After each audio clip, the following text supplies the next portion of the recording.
Ô Wagner, tava aqui pensando, tem uma pergunta que eu tô querendo fazer, só que se o Rama estiver perto, tem que tampar os ouvidinhos dele. Rama é o cachorrinho do Wagner, Tá viu? ali dormindo no sofá.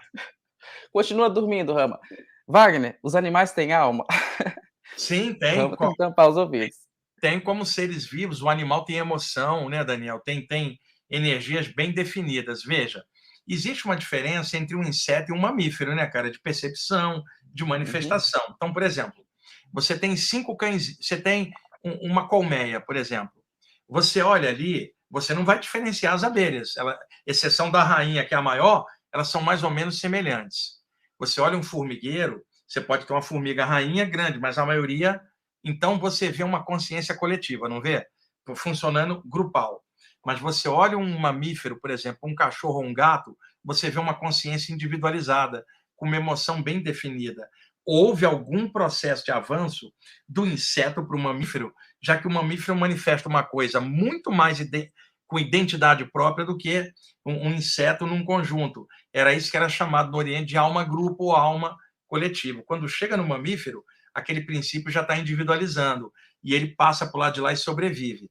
Na natureza, o animal já tem corpo astral, está faltando para ele talvez o mental, mas isso não significa nada, porque tem animal que pensa mais do que muita gente que está por aí. Então, na natureza, o animal é presa ou predador, né? Então, ele desencarna ali violentamente na natureza, porque as pessoas falam de natureza, Daniel, a natureza é violenta. A natureza tem presa, tem garra, tem sangue jorrando de um animal predador com o outro.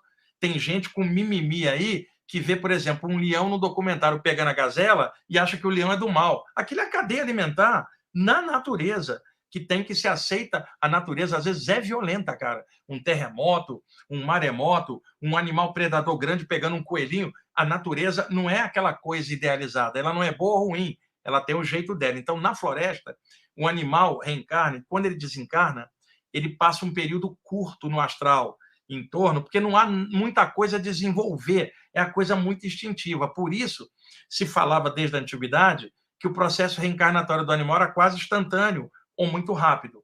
Isto muda quando o animal vem conviver junto com o ser humano, Daniel, porque ele está convivendo com alguém que não é preso ou predador. Isso desenvolve nele algumas características mais rápidas do que lentamente na floresta entrando e saindo. Então, como ele acostuma com pessoa, quando ele desencarna, ele quer pessoa perto, ele não quer o instintivo lá da floresta.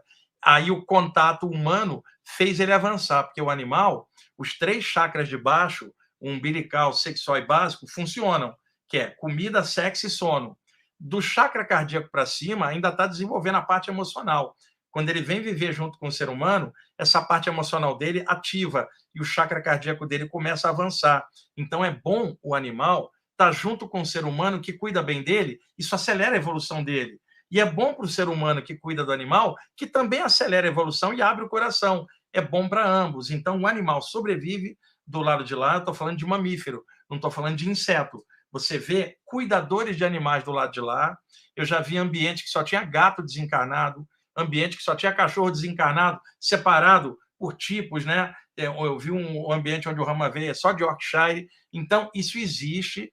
Hoje existem muitos autores falando de livros assim. Eu apenas não gosto de enfiar a parte religiosa que os autores enfiam em cima Sim. daquilo, mas o animal é um princípio vivo igual a gente. E outra coisa, você sabe que falar de animal hoje em dia acaba gerando uma discussão, uma polêmica enorme, com um monte de gente fanático por áreas. Por exemplo, eu conheço gente que detesta o ser humano e só ama animal, cara.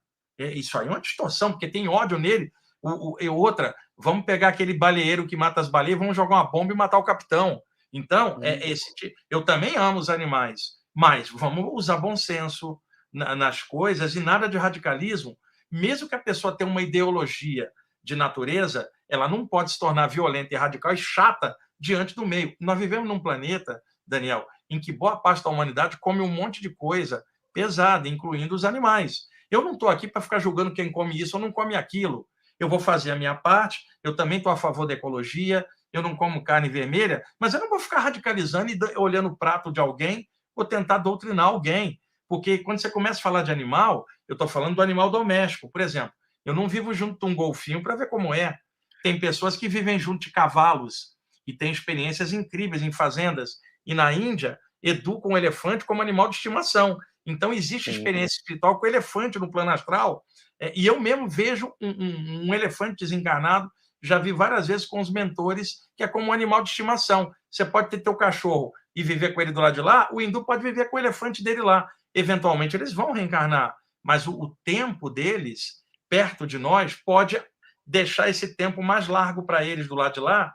Você lembra do André Luiz, lá no nosso lar, descendo para o umbral, com uma matilha de cães desencarnados? São animais desencarnados. Nenhum deles reencarnou instantâneo. E outra, você tem literatura hoje falando de animais extrafísicos, na teosofia, no ocultismo. Às vezes chega uma pessoa presa uma área só e acha que a realidade é só aquela. Não. Existem muitos relatos no mundo inteiro de contato com animais do lado de lá.